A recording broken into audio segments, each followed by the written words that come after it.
Кандай өчүп келдиңиз? Жакшы. Жолдон баратып бир жакшы кафеге ототуп койчу. 7 жыл чет өлкөдө жүрө берип, жеримдин суусун, элимдин 5 бармагын сагынып калыптырмын. Энисей кафесин көздөй айдасаң?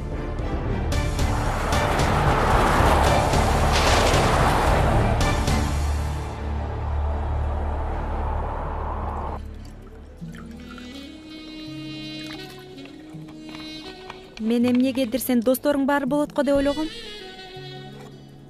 Мен айтпадым белем бүгүн. Биз маанилүү маселени чечебиз деп. Ошон үчүн сенин курбуларыңды дагы өзүмдүн досторумда чакырган жокмун.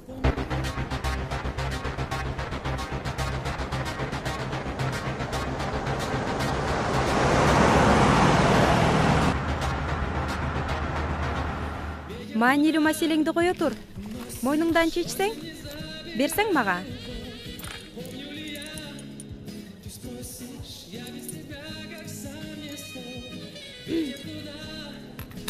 Кыргызстандагы атүгүл бүткүл дүйнөдөгү мыктылардын эң мыктысы Аманатты туулган күнү менен куттуктап, чын жүрөктөн ден соолук, узун өмүр каалап, сүйгөнү менен ар дайым бирге болушун каалайм.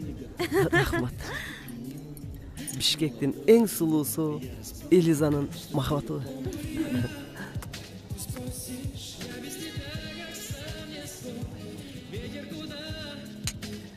Алып коелу.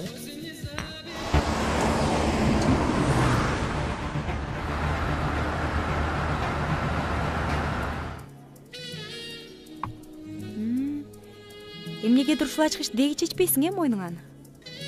Мына, эми мен белегимде кошо тагынасың. Билесиң да, бул балалыгымдан калган жалгыз эстелик. Жана маанилүү маселеңди айтып берчи. Элиза, эртең мен сенин ата-энеңден барып колуңду сурайм. Эгерде уруксат беришсе, анда экөөбүз үйлөнүп, чакан той берип, бир айдан кийин баш кошобуз.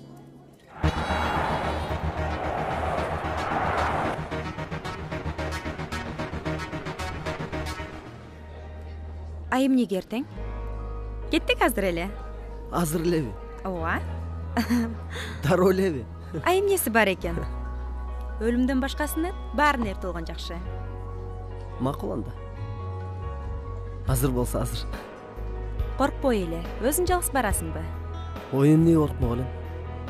Атаң улан бир чети досумдай, ушунча жылдан бери атамдай эле болуп калды. Маселенин баары апаңда.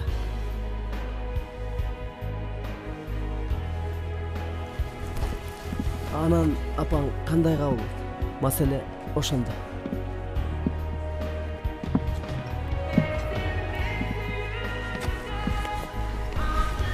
Жаныңарга олтурсак болобу?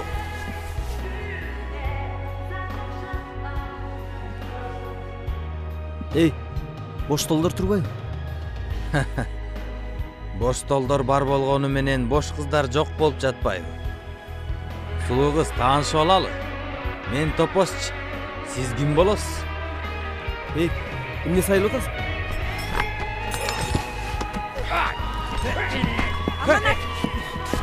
Аманат! Аманат!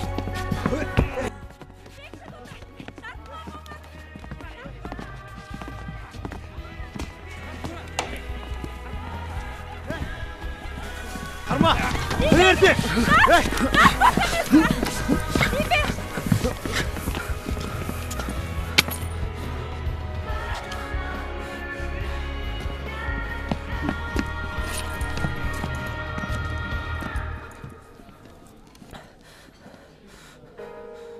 Атың ким? Аманат. Бул балдар ким экенин билбейсиң го. Болбосо мушташпайт элем. Билгенде эмне? Булар эмне Кудай экен. Жүр кеттик.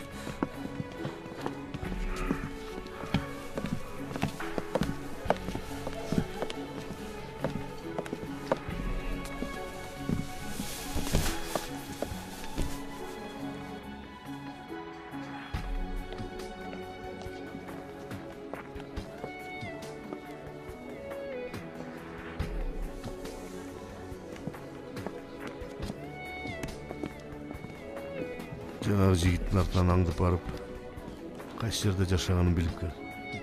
Жарайт.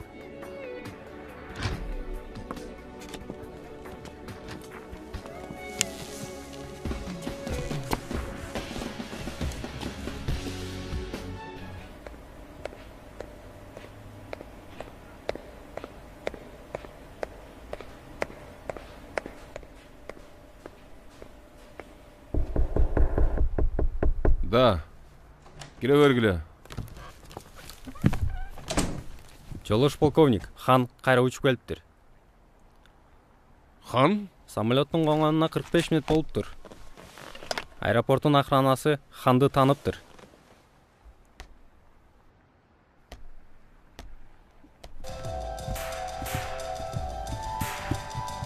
О, балта. Хан учуп келиптир. Ооба. Азыр эле көрдүк. Энесай кафесинде. Тамак ичип отурат.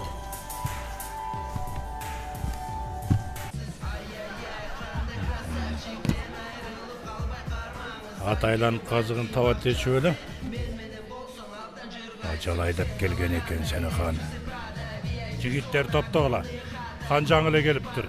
Күч топтой элегенде жайлаш керек.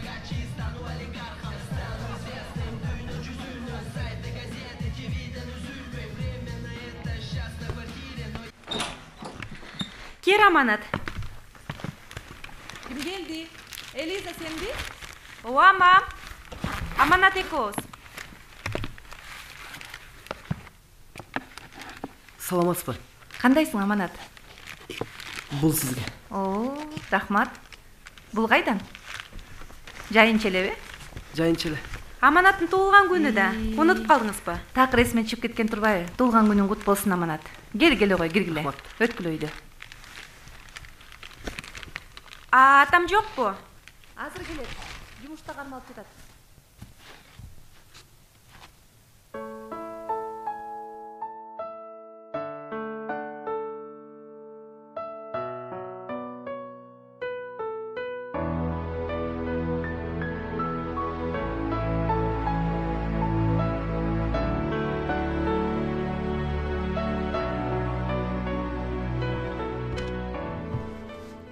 О, атам келди. О, үйгө конок келген тура.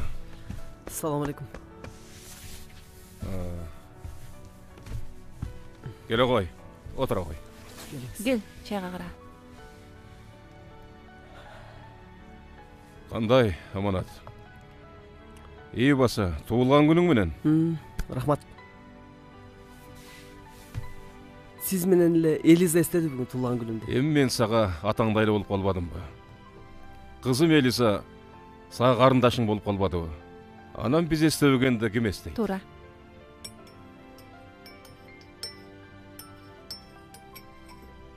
Ой, эмне мынча кычырап кийинип алгансың? Топ-туура. Бүгүн кийинбегенде качан кийинесиң? Ооба. Кычыраш керек колдон келсе. Бүгүн мен үчүн маанилүү күн. Ай, уулум. Ошу сен үйлөнгөнү калгансың го. Койчу улан каяктагын сүйлөбөй. Аманат бизге өз балабыздай болуп калбадыбы? Улан байке, жеңе. Биз Элиза экөөбүз Вообще-то Аманат экөөбүз сүйлөшүп жүрөбүз. Кандайча сүйлөшүп жүрөсүңөр? Кыз жигит болуп. Канча болуп калды сүйлөшкөнгөргө? 2 жыл болду. 2 жыл? Элиза. Бу кандай? Же мамаң билбесе, же мен билбесем. Эмне? Биз эми билип атабызбы? А эмне? Биз жарыялашыбыз керек беле. Элиза. А эмне үчүн бүгүн айталы деп чечтиңер? Мен бүгүн Элизага сунуш кылдым. Үйлөнөлү деп. Эмне? А мен макул болдум. Кая турчу? Улан ата, ой, улан байке. Бүгүн мен Элизанын колун сурайын деп келгем сиздерден. Азыркы жаштарда уят дагы, намыс дагы жок. Мам, Айнура, А эмне? Биздин кыз эмнеден кем экен? Ушул жашка чейин томаяк жетимге берейин деп өстүргөн эмесмин.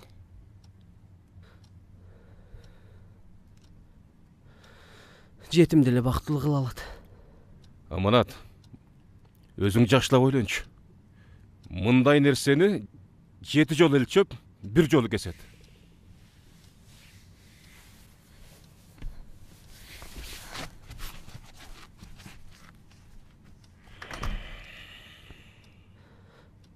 Улан байке, 25 жыл бир тууган агамдай, атамдай болуп жүрдүңүз. Мен силерге Элизаны ыйлатпайм деп убада берем.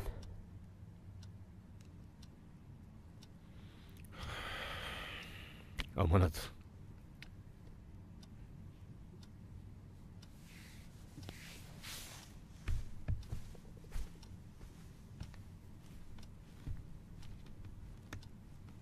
Мына детдомдо жашайт. Жардам бериш керек деп. Ушунун баарын кылган сенсиң. Эми мынтип кызыбыздын башын айлантып алыптыр.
Алло, хан.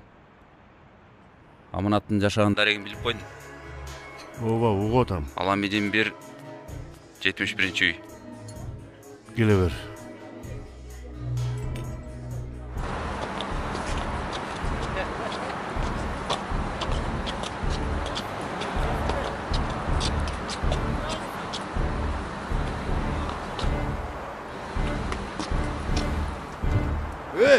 Енең тұр айны, жинді ғой бұл әні.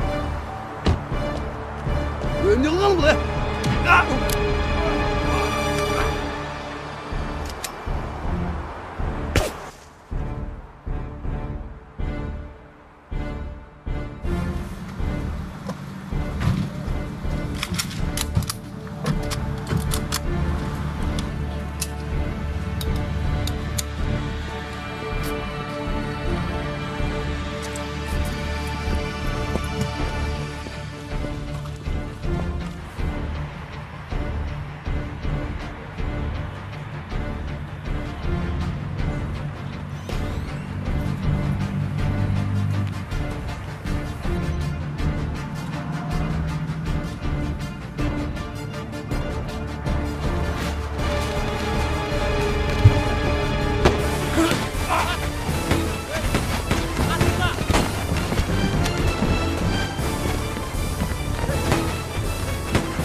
Бұлардың içinde хан жоқ екен. Қайда кетті тапқыла?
Бұл кем? Аманат ач.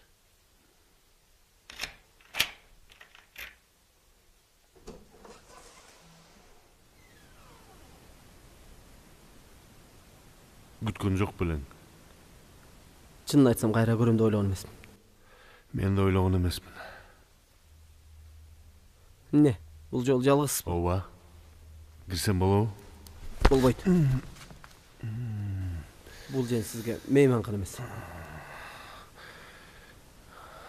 Мен мұрынқы таныштарым азыр бара албайм. Себеп мен аяқта күтіп атышат. Мен сізге айтпадым, бұл жен мейманхан емес деп. Башқа женге барыңыз. Мындай қарсы естілеп аласың.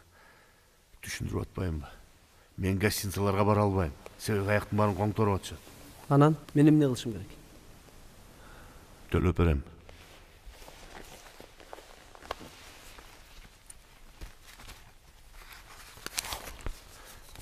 $1000. Көрдім ақшаңыз бар екен. 2-3 күнге. Ал.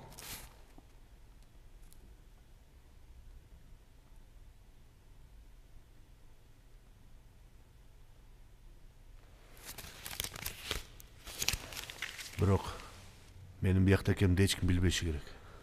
Кириңиз. Арагың барбы? Мен ара ичпейм. Анда дүкөнгө барып, таза арак алып келип кой.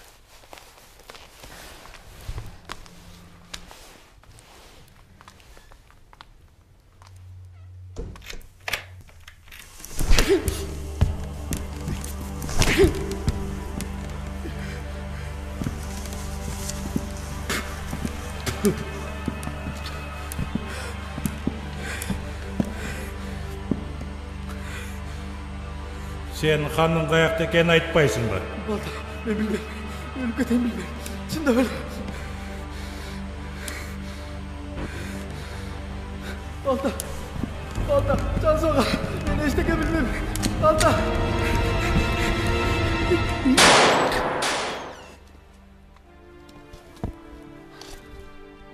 Мына, алып келіп қойын.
Келіңіз. Қандайсың?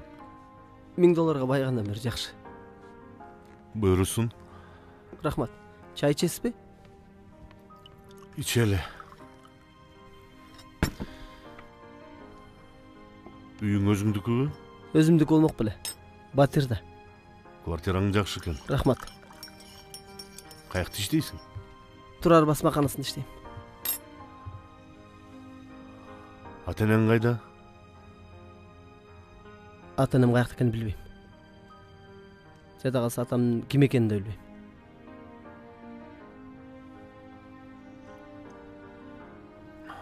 Кайсы жерден болосуң? Мен жетиммин. Саяк же сарбагыш. Оштук же нарындык. Ал тургай таластыкта эмесмин. Мен детдомдукмун. Түшүнүктүү. Эмнеси түшүнүктүү? Ата энем тыштап кеткени түшүнүктүү. Детдомдук кыргыз экениң түшүнүктүү. Өзүңүздүнчү? Үй бүлөңүз барбы? Мендей адамдарга үй бүлө жарашпайт экен.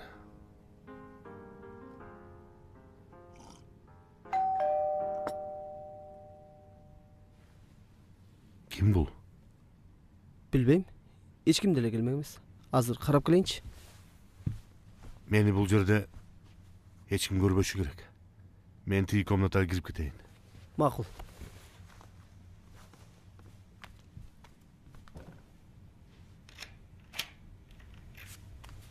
Салам алейкум.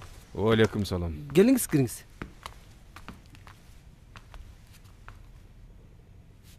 Аманат, сен кечеңге тарынба. Жеңеңе капы болбо. Мен капы болгон жокмун. Ар бир эле өзүнүн кызына бакыт тилейт да. Мен азыр ал маселе менен келген жокмун. Сен азыр тезирээк кийин, экөөбүз бир жака барабыз. Макул.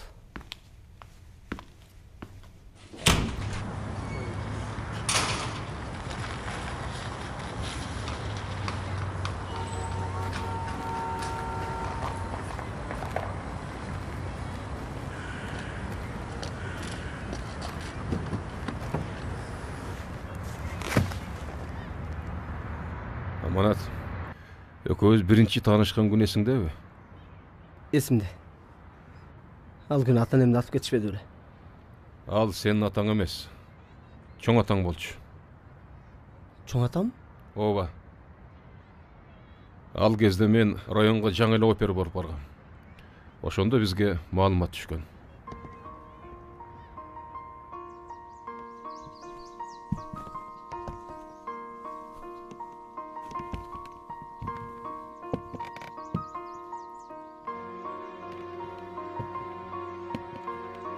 Эмне кыласың, башыңды ооруттуп? Бул деген хандын баласы. Кайтарып бер өзүнө. Бул бала атасына кайра барса, баары эртеле кечти. Балтанын балдары өлтүрүп кетишет. Өлтүрсө өлтүрө берсин. Мага десе мен бир кырып салсын.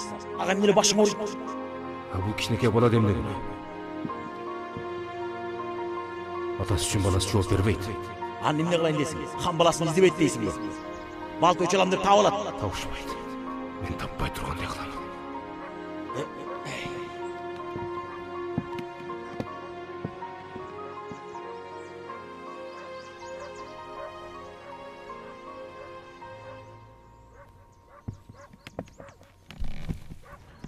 Ошондон бери сени сыртыңдан карап жүрдүм. Детдомго да сен үчүн гана барчумун. Эмнеге ата энемени издешкенбиз? Издешкен, далай издешкен. Мен сени башка ат менен интернатка өткөрүп койгом. Атаң болсо мойнуна ачкыч тагынган баланы издеткен. Ачкычты мен чечип койгом. Кийинчерээк өзүңө кайтарып бербедим беле.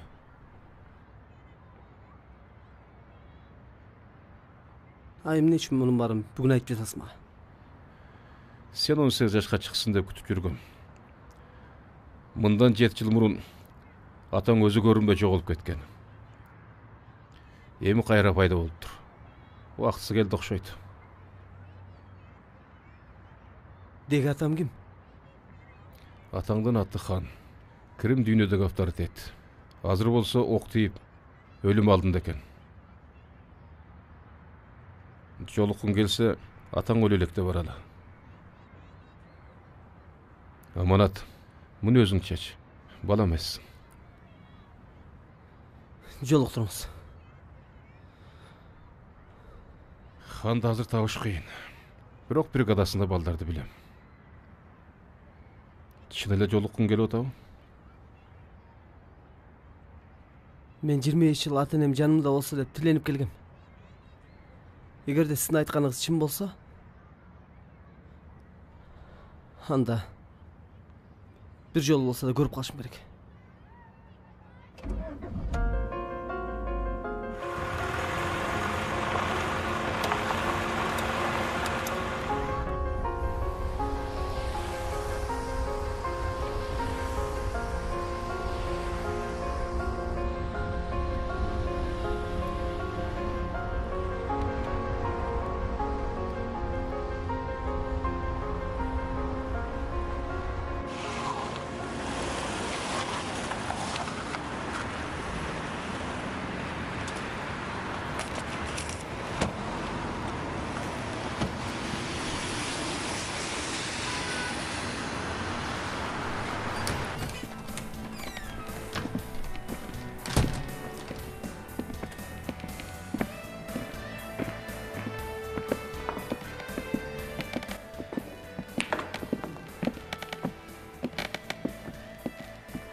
Салам. Мени ким экенимди билесиңби? Билем. Полковниктер бул жерге качантан бери келип калган?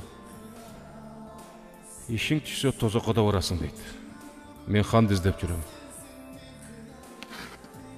Ханды азыр элдин баары издеп жүрөт. Эй, жигит. Мага хандын өзү керек. Личный вопростор бар. Өзүң билесиң, ханга окшогондорго личный вопрос деген болбойт. Бизде болот. Мойнуңдагыны берчи.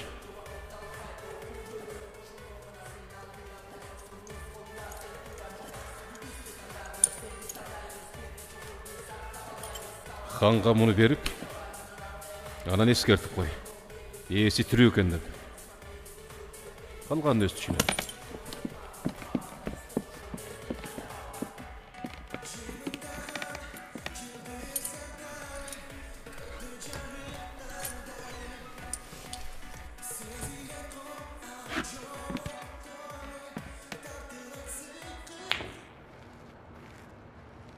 Алло, мага бир маалымат таап берчи.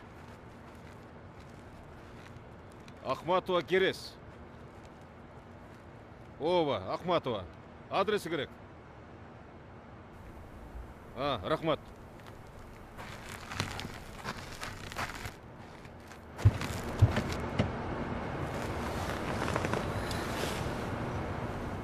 Керес деген ким? Ал сенин апаң. Апам? Эми эмне кылабыз? Чоң атаңдын үйүн көрүн келеби? Ооба.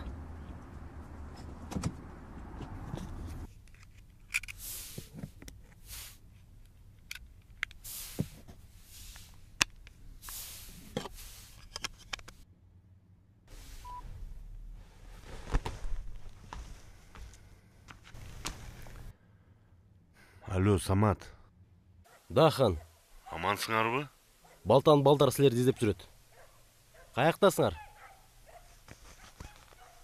Алло. Алло. Алло, хан. Алло, хан. Айтпайсыңар, каяктасыңар, алып кетебиз. Алло, хан. Алло.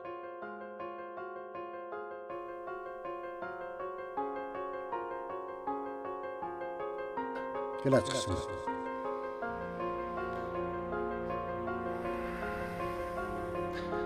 Ата. Каракчылык кесимин ташта деп мен мурдасак эскерткем. Мындан кийин бул үйдүн эшиги сен үчүн жабык. Ата, бул убактылуу эле. Убактылуу эшилсе болбойт.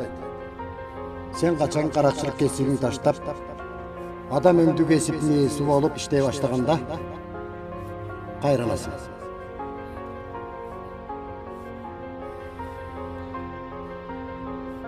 Коммунистик принциптериңиз буга каршы эмес го. Небереңизде болсун. Тура кой урмат. Тура кой.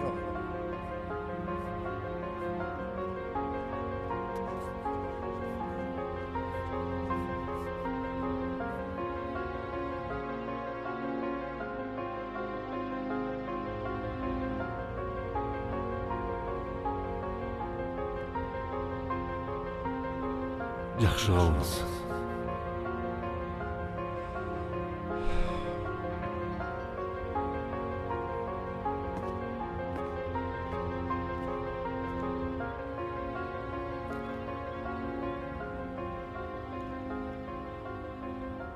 Баламды тірілі ажыраттың. Обалым саға жетсін.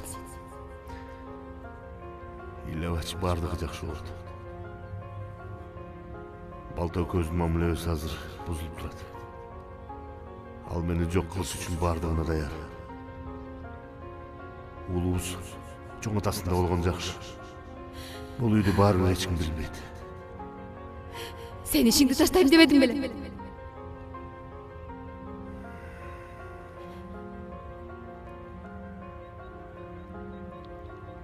Ташташ оңой эмес экен.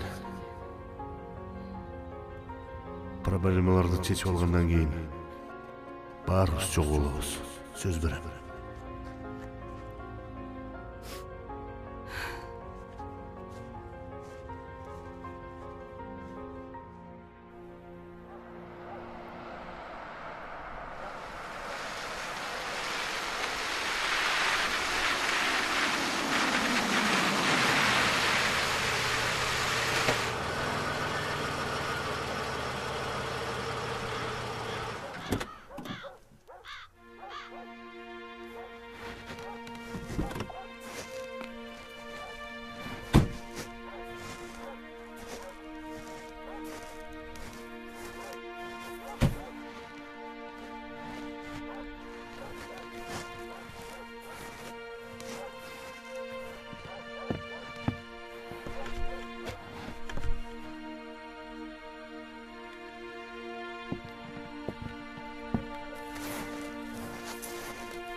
Аманат, мен сені ушул жерден таап алгам.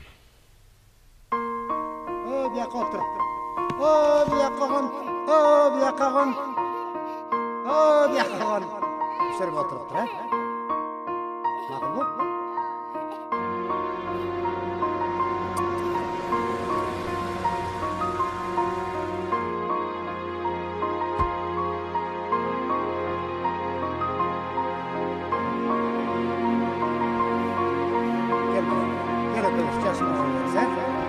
Sen bu yakacaksın, Makul bu. Bana değil mi seni isteyeyim? Tamam, sen bu oturup dursan.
Алло. Да. Койташ? Рахмат. Улан байке, мен апамды табышым керек. Жүр кеттік.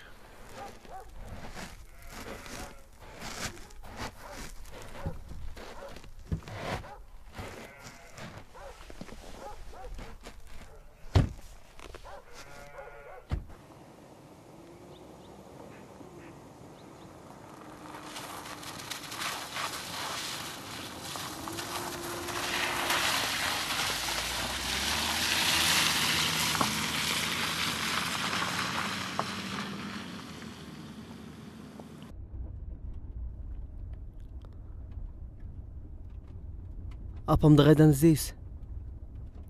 Койташта сен тайкелерің тұрады екен. Ошолор билет болуш керек. Койташта? Ооба.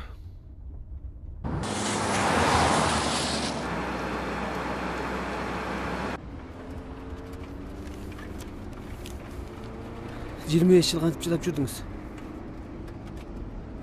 Эгерде менин атам өлүм алдында болбогондо, анда атам ким экенин билбей кала бербей экенмин да. Аманат, бул сенин тагдырың. Буга эч кимдин күнөөсү жок.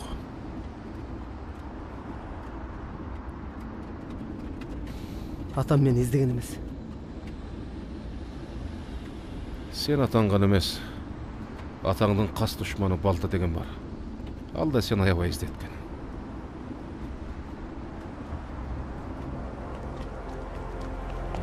Сенин чоң атаң каза болоордун алдында хан Кокустан Балтадан инисин өлтүрүп алган.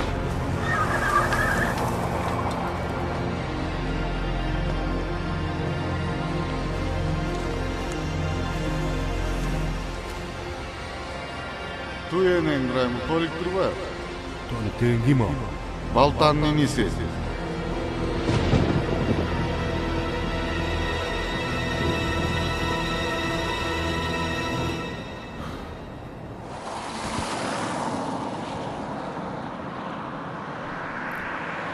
Балтадан хан кайдачу адам деп бир топ кан төгүлүп кеткен. Мына 25 жылдын жүзү болду. Қан ғой өрбейді екен. Дагы эле бирин бири кырып келатышат. Канча деген кычыраган жигиттер өлүп кетти. Ошонун баары эми кайра башталды.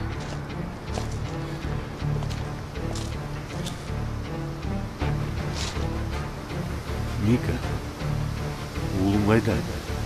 Хан, сен кой өлүп кетейин деген жокпуз балаңа. Нарыштегі қолысқа тимейлі, хан.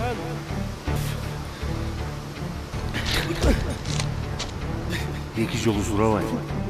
Хан, сен қой деген жоқпыз. Хан деген жоқпыз. Хан тимейлі. Хан деген жоқпыз.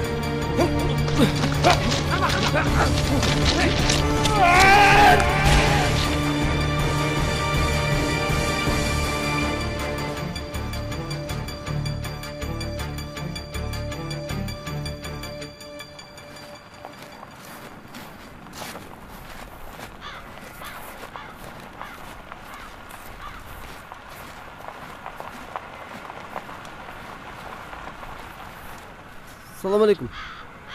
Алейкум салам. Ахмат алардын үйү кайсы билбейсиң бе? Сизге кимиси керекли? Керес. Керес. Аны билбейткем, бирок момдайдан барып солго бурулсаңыз, Жашылдар базары Байкесі ошол жакта турат. Рахмат.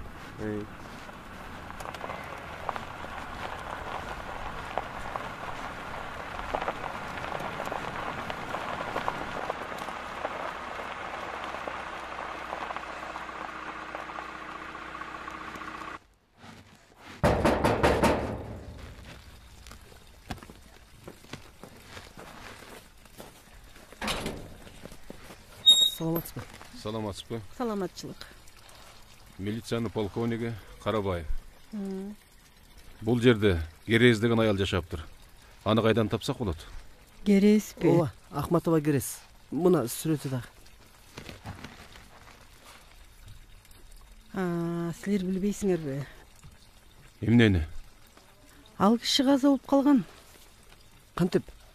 Мындан 7 жыл мурда жанагы Шумшук күйөөсүнүн айынан өзүн да, кайнатасын да, уулун да атып кетишкен.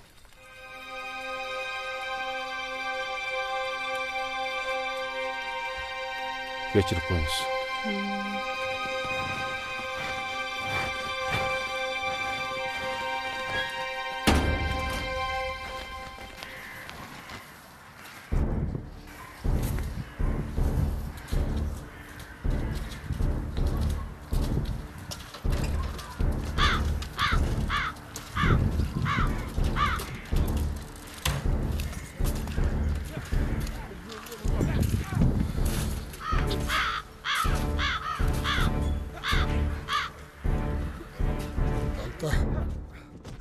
Энеңден мунун кубалап буттуң го.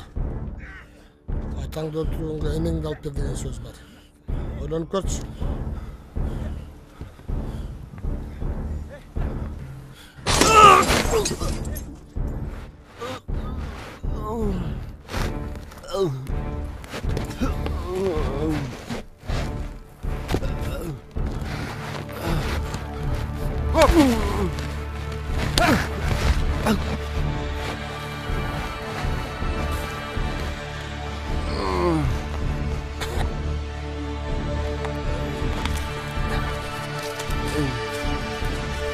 Аңға аяқта.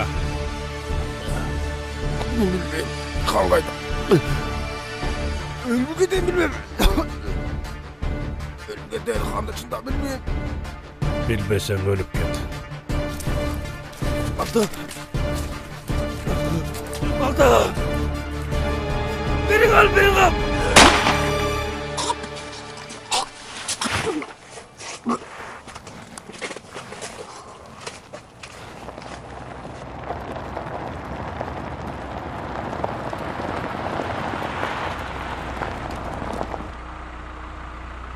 Аманат, болуптур. Бүгүн кеч болуп калды. Атаңдан кабар күтөлү. Атамдан кабар күтпөй эле койсок болот. Эмнеге? Түшүнгөн жоксузбу? Атам эгерде чорный болбогондо бардыгы башкача болмок. Апам да тирүү болот беле. Мен атам хан экенин билип туруп, Элизаны мага бергиңиз келип айткан турбайбы? Аманат, азыр атаңды таап алалы. Элиза экөөңдүн тагдырыңды кийин чечели. Макулбу? Атама баланы деле кереги жок.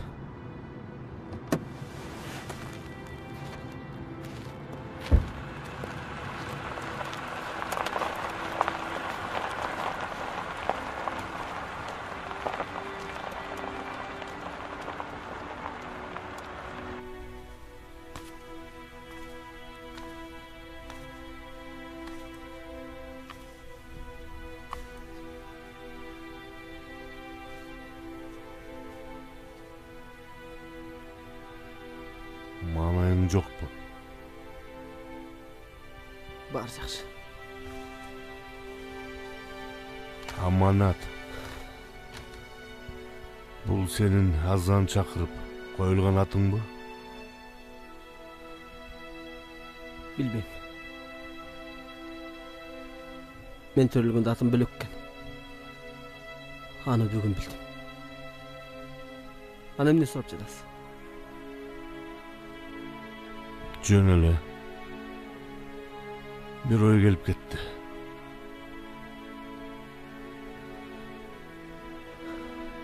Элестетиңиз.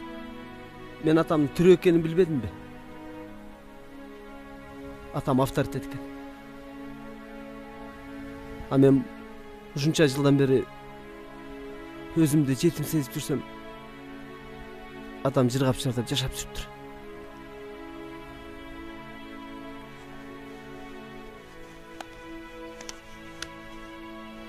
Бул мен апамдын сүрөтү. Бүгүн биринчи жолу көрдүм.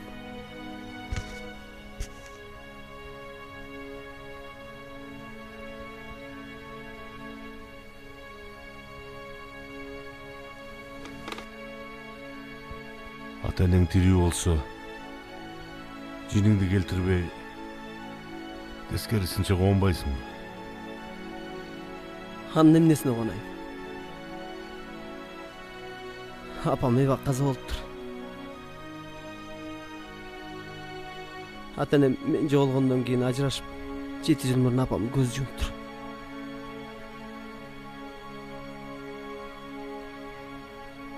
Атам ошончолук авторитет болсо, ошончолук крутой болсо, апам каза болот беле. Ушул алакандай Бишкектен мени таап албайт беле.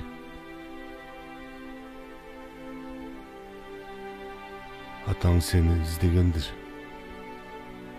Жоголгон баласын ата энеси издейт. Сени да ата энең издеген. Билем. İzdese de жаман издеген. Мен өмүр бою эне мээримин эңсеп келгем. Ошонун баарына ушу атамдын кесиби күнөөлүү. Эгерде жөнөкөй кесиптин ээси болсо, электрик же мугалим болсо, баары башкача болмок. Апам да тирүү болмок. Баарыбыз бирге болмокпуз. Жеккөрөм мен. Эмне башка жумуш табылбай калыптырбы?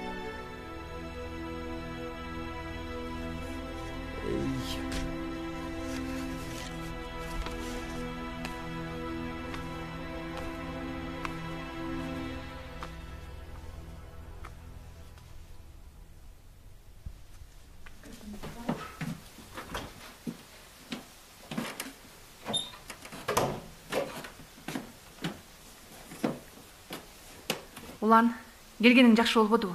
Элиза менен өзүң сүйлөшчү. Бүгүн кечке тамак жеген жок. Комнатасына бекинип алып чыкпай жатат. Эмне болду? Эрки кызың кечээки сөзгө коркуп жатат мени.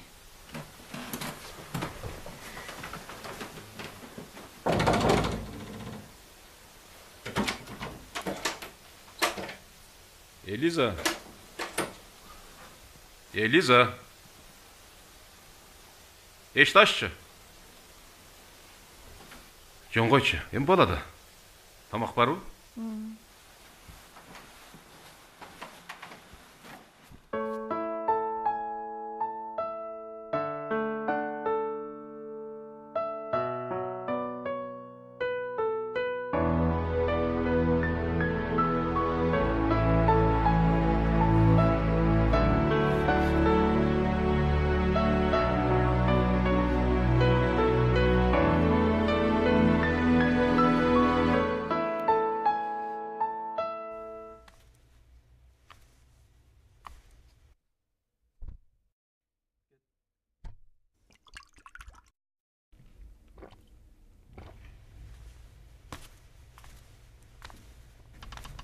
Байке, тамақ ішесіз бе? Жұмыртқа қуырып қойдым. Өзің іші бар, анан ішем. Мақұл.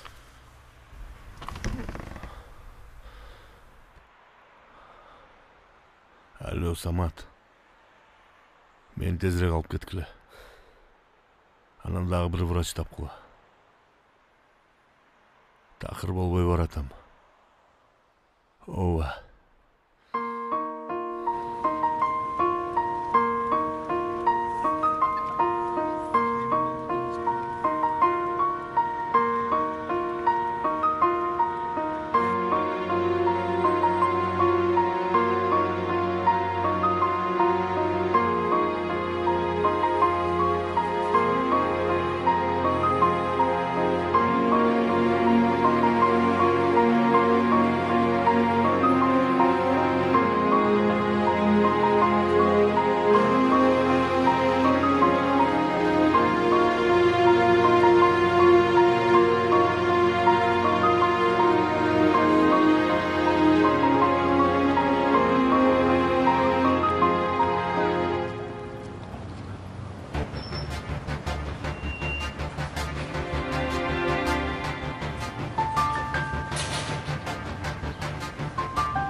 Хан, балта биздин 3 точкабызды бамит этип кетти.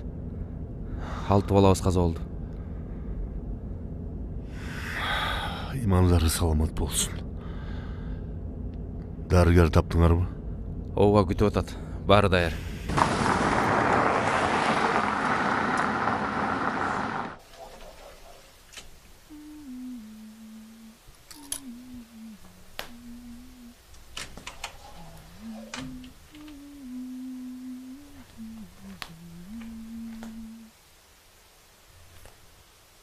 Элиза. Элиза.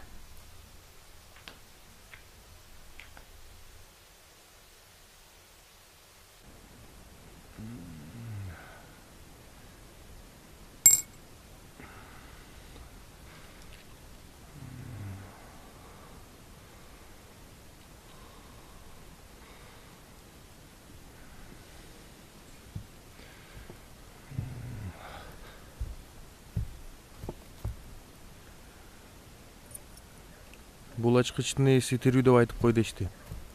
Калганын өзүң билесиң дейт. Бул сага кайдан келди? Полковник Карабаев берди. Жанында бир жигит бар экен. 25-30 жаштагы. 25-30 жашта? Бара бер.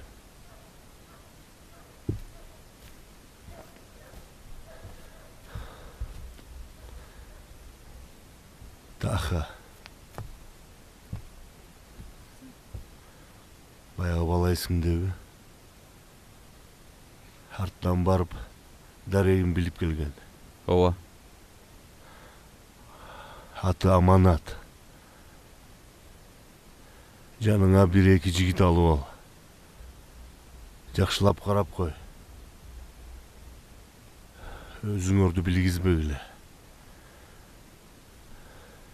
Башынан bir талча түшсө, жооп бересиң. Жарайт.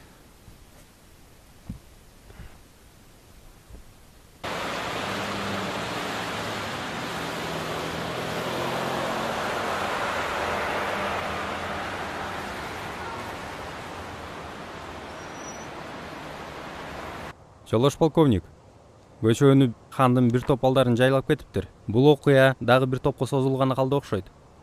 Кандын түбүнө жетип түштү. Ата энесин да, баласын да, аялын да өлтүрүп кетишкен.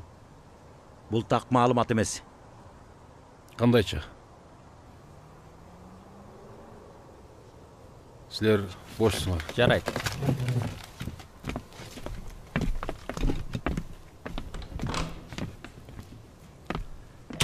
Айта бер. Анан аялын өлтүрүшкөн эмес. Ленскийдин балдары хан качып кеткенден кийин балтага бөөдө жем болбосун деп өлгөн кылып койшкан. Ошондой дечи. Ал жөнүндө бардык маалыматтарды мага тезинен таптырып бер.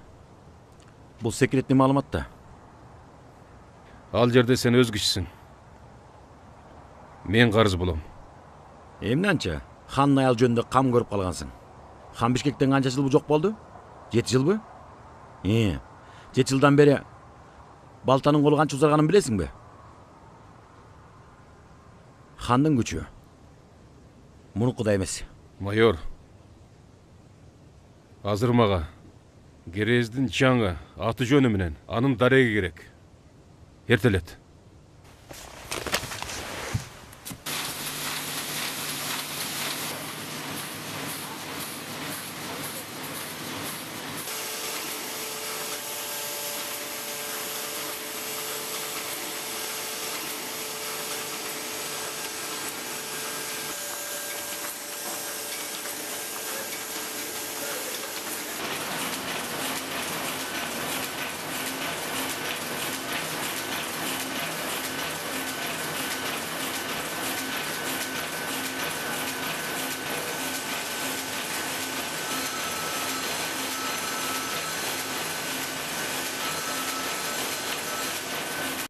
Alo, Amanat, каердесиң? Азыр үйүңө баргын да мени күтүп отур. Келип калам.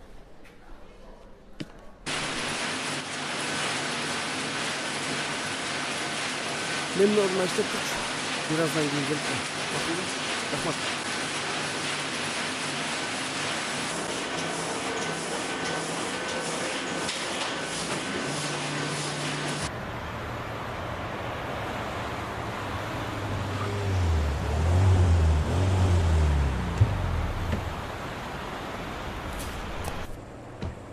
$508 102 сом açыңыз. Жақсы барыңыз, келіп тұрыңыз. Саламатсыз ба, келіңіз. 95-тен 40 литр құйып қойсам? 95-тен 40 литр 1508 сом.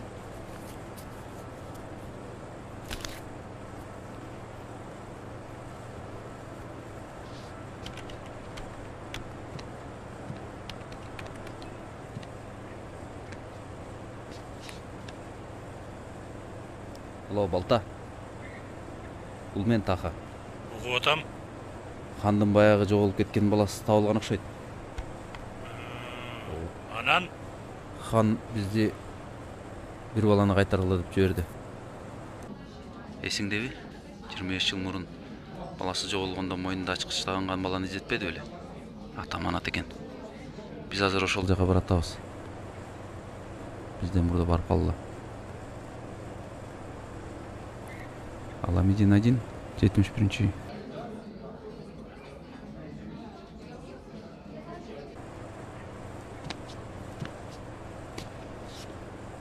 Екі чайды есептеп қойсаң. Русь, ушул дарек боюнча барып, ким бар болсо мага алып келгиле.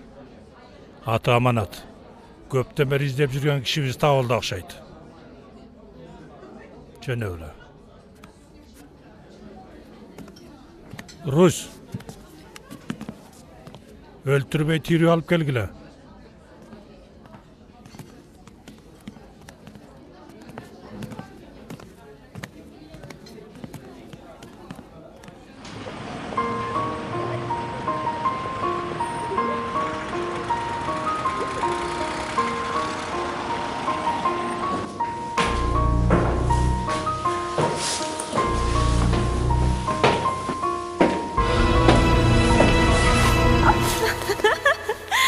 Елиза. Қандай?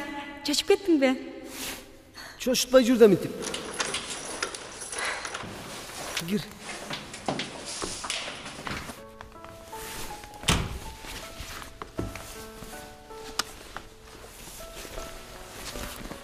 Сен қайдан? Эмне, келгениме кубанбай турасың ба?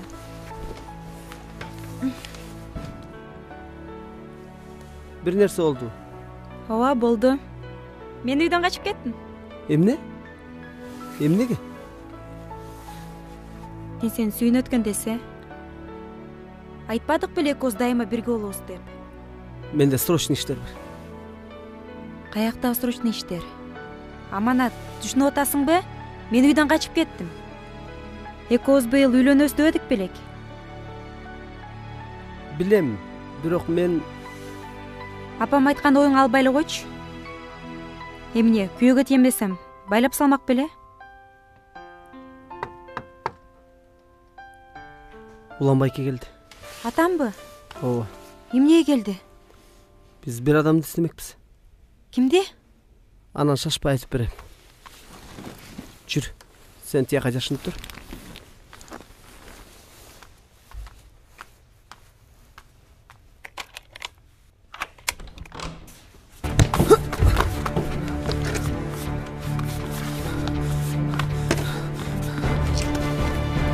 Sensin bek.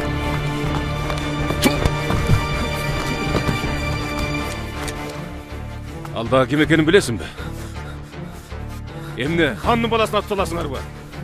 Балта силерге эмне деди эле? Аманатты тирүү алып келгиле деген.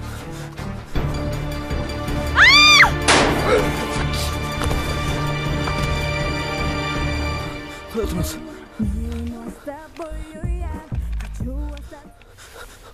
Элиза? Бул жакта эмне болуп жүрөсүң? Бул сиздин алдыңызда эле келген.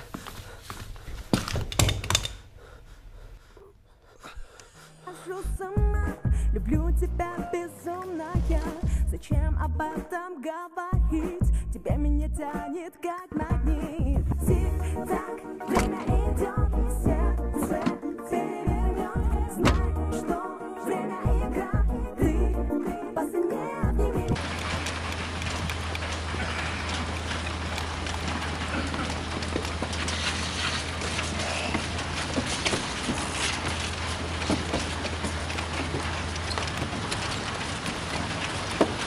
Полковник, бұлар бал.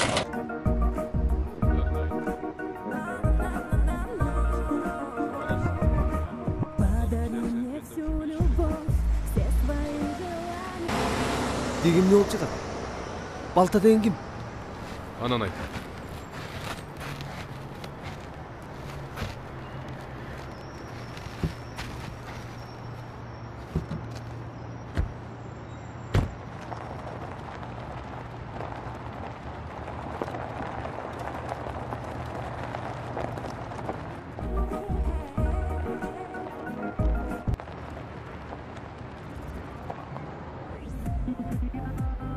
Алло, шеф.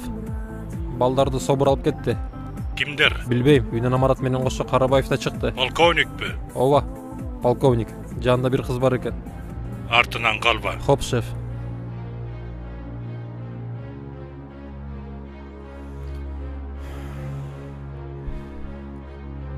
Так.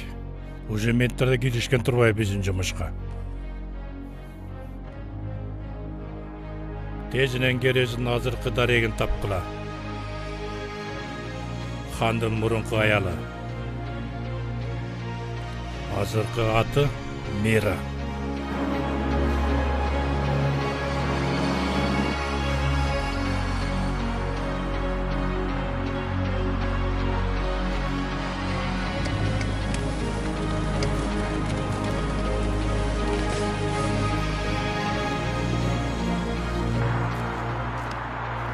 Ата, мен үйгө барбайм. Барасың. 2 күндөн сүйлөшөбүз. Эмне эле болуп калгансыңар Аманат экөө? Кийин сүйлөшөбүз. Элиза, айтпадымбы? 2 күндөн кийин деп. Жумуштарыбызды бүтүрүп алалы. Макулбу? Макул.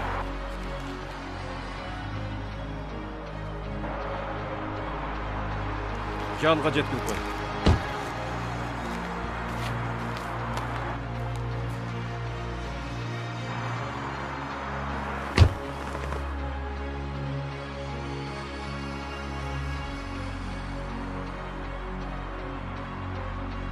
Элиза экөөң бири-бириңерди чындап эле жакшы көрөсүңөрбү?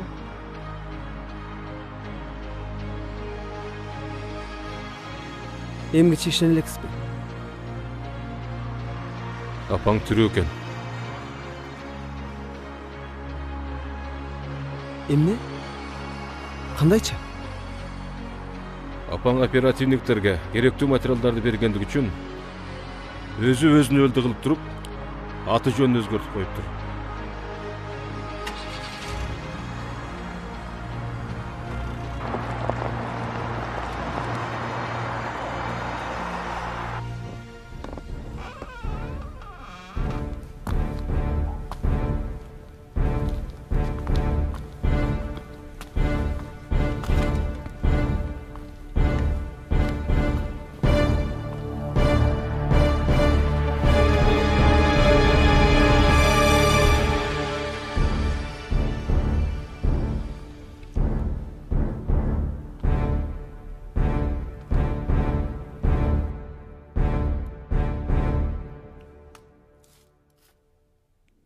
Алло.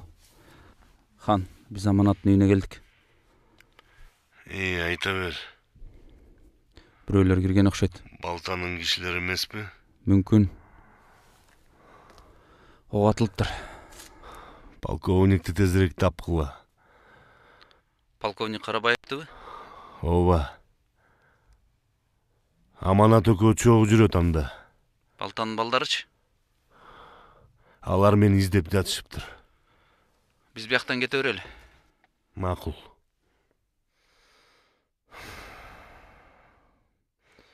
Так. Балта Аманат жөнүндө билген экен. Кантип мынча тез билип алды? Балким полковник өзү сатып коюп жүрбөсүн.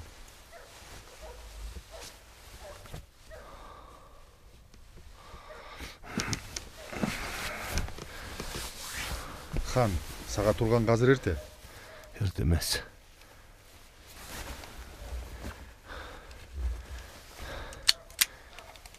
Жыйырма 5 жыл кечигип калдым.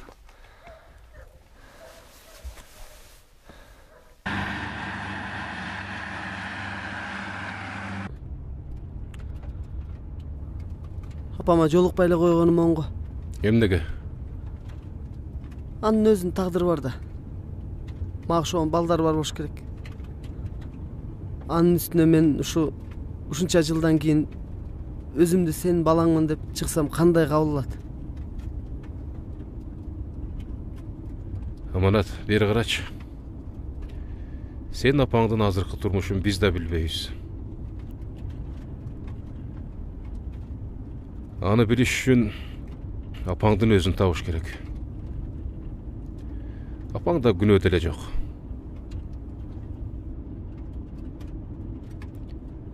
Аманат, ар бир адамдын тагдыры өз колунда. Кудай буйрса, баары жакшы болот. Мен тагдырым сиздин колуңузда болуп калбадыбы?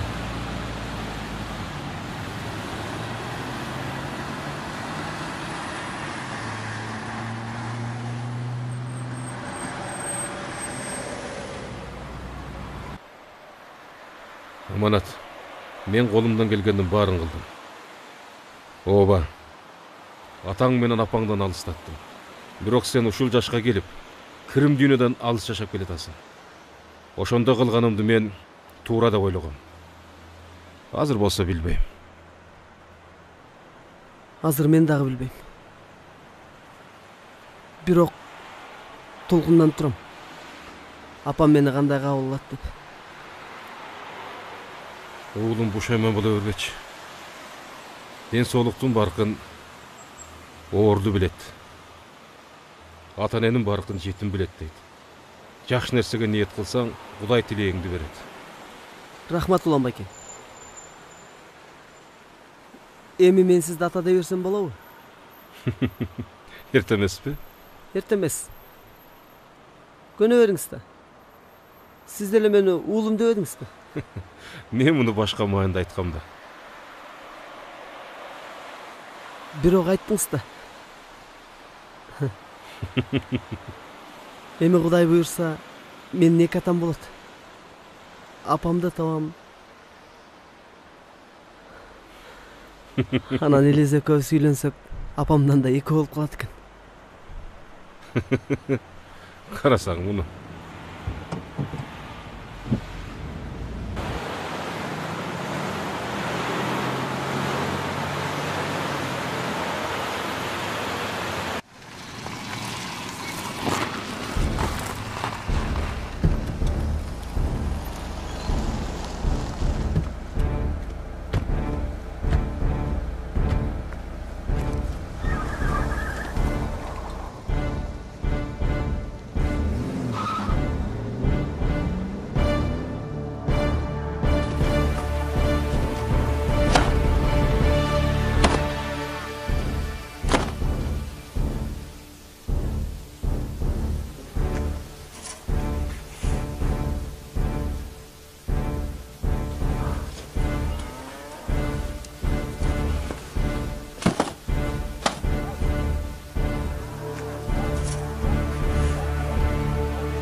İşilgeri olsun Mira.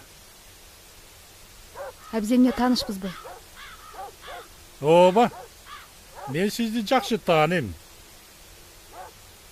Өзүңүздү да жақсы таанайм. Күйөөңүздү да жақсы таанайм, Мира. Же кереш дейинби?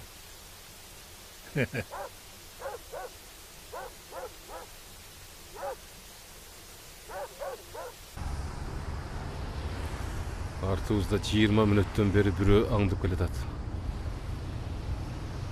Жалгыз экен.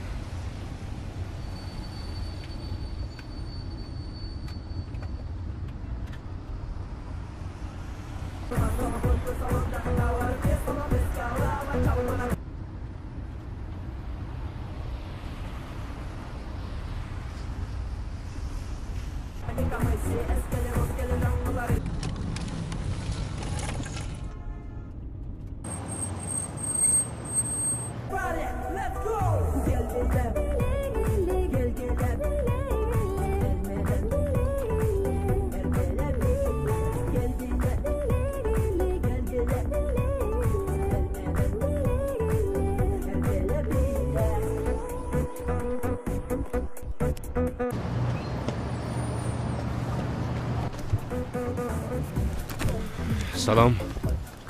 Салам. Каяктан бери келатасың? Аманаттын үйүнөн бери. Балта жөнөттүбү?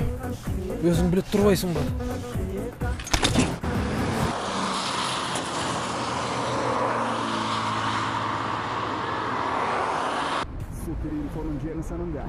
Алло, хан. Полковниктин машинасын таптык. Артынан кетип баратабыз. Ооба. Макул. Өздөрүнө байкатпай айдайбыз. Хоп, шеф.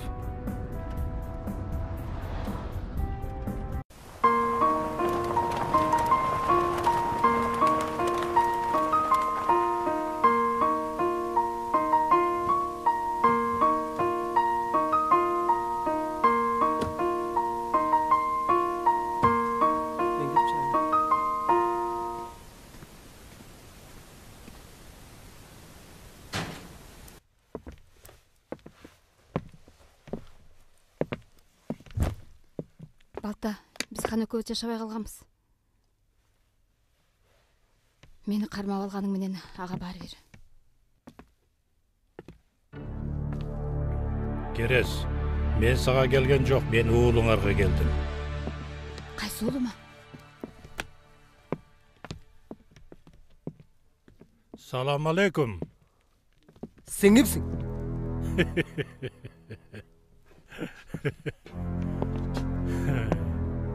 Сенин тирүү экениңди апаң дагы эле билбейби?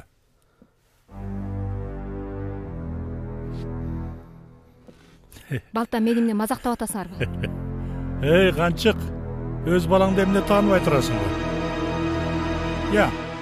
Менин уулумду өлтүргөнүңөргө 25 жыл болбоду, канкор десе. Тийбегин апама.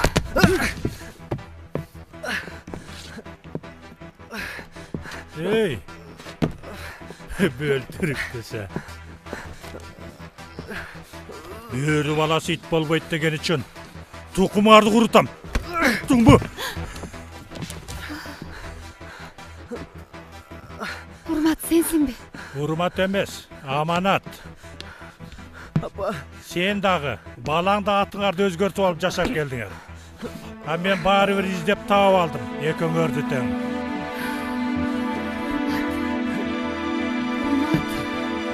Урмат. Тапанчаңды ташла. Ташла тапанчаңды.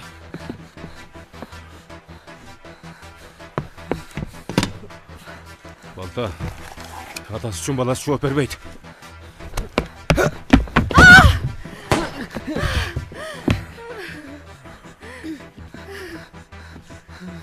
Ишенгениңер ушул беле. Балта, Балта, өлтүрө көрбө. Өлтүрө көрбө. Өлтүрө көрбө, Балта. Балта.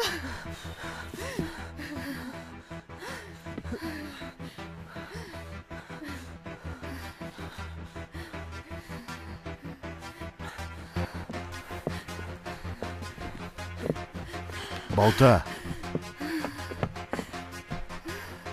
Жол болсун. Куралсыз аялга тапанча такап. Сенин тукумуң куралсыз болсо дагы мага тынчтык бербейт, хан. Сага мен керекмин да. Мына мен келдим. Куралсыз эле туруп берейин. Бала менен аялда күнөө жок. Же болбосо чогуу өлөбүз.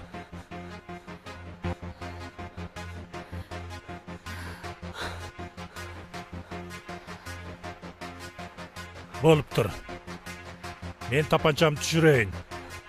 Сен жигиттериң да катпасын. Мынакей.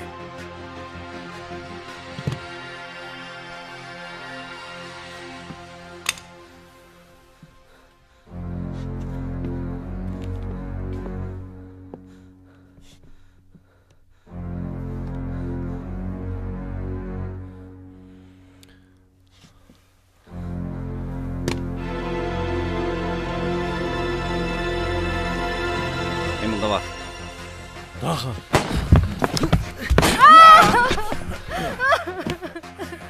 Болду, уш менен токтосун. Чыккынчыларды жек көрөм.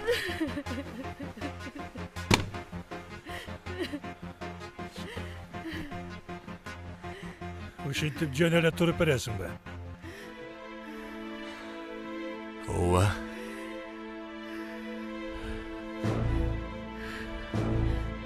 Өчүңдү менден ал. Эркектин артынан тукуму калыш керек. Балга тийбей. Ата, жок!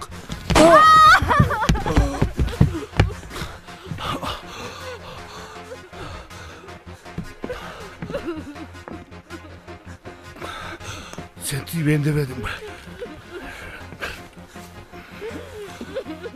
Бөрү баласы ит болбойт. Алдап койгонмун, хан.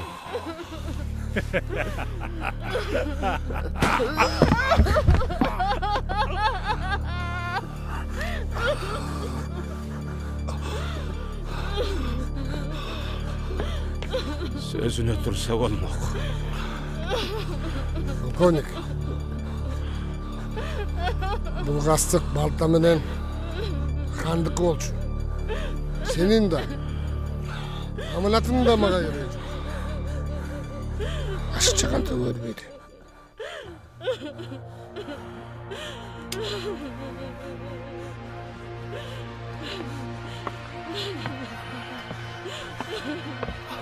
Ата. Ата.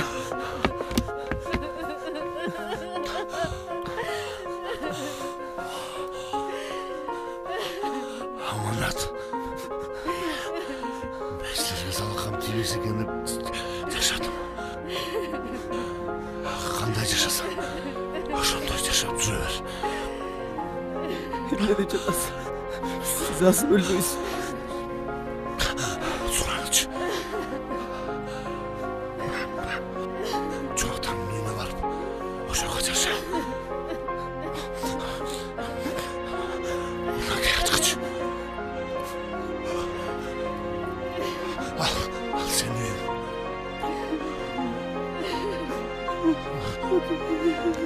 Ал сен үйүң.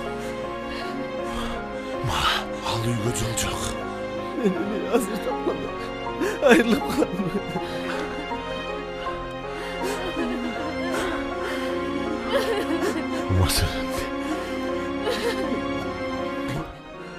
Маселеңди чечкенде чогуу болот дебедиң беле.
сағынбай өмірдегі дил мүлкін анындағы оң тескері жолу бар буға күбі тирүүлүктө ар бир күн сагынычты сүзбөгөн ким деңизин сагынычты көрбөктүр ким деңизин сагынычты ачуусунан арылып сезим зардын ким тапаптыр негизин